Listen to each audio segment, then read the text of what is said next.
એક જમાનામાં એક જંગલમાં શિયાળ રહેતો હતો.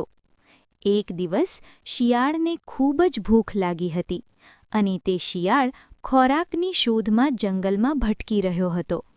ભટકતા ભટકતા શિયાળ એક યુદ્ધના મેદાનમાં આવ્યો. ત્યાં શિયાળે એક ઝાડ નીચે એક મોટું ઢોલ પડેલું જોયું.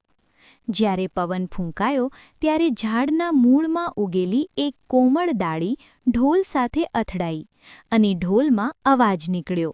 શિયાળે ઢોલ ચારે બાજુથી તપાસ્યું અને પછી શિયાળે તેના આગળના પંજાથી ઢોલ વગાડ્યું.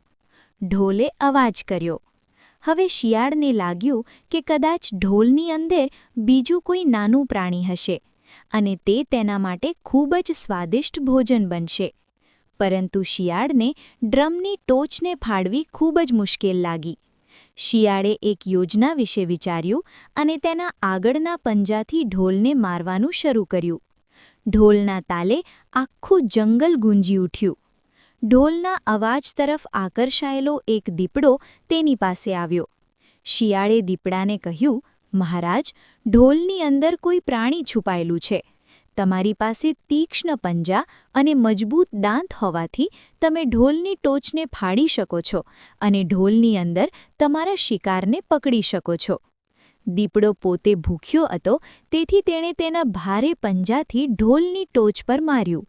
ઢોલ અવાજ સાથે ફાટ્યું, પણ અંદર કોઈ પ્રાણી ન હતું. ઢોલ ખાલી હતો. ખાલી ઢોલ જોઈને દીપડો ખૂબ જ ગુસ્સે થઈ ગયો અને શિયાળને કહ્યું, તમે મારો સમય બગાડ્યો છે. ઢોલની અંદર ખાવાનું નથી, તેથી હું તને મારી નાખીશ અને ખાઈ જઈશ. દીપડો શિયાળ પર તૂટી પડ્યો અને તેને મારીને ખાઈ ગયો.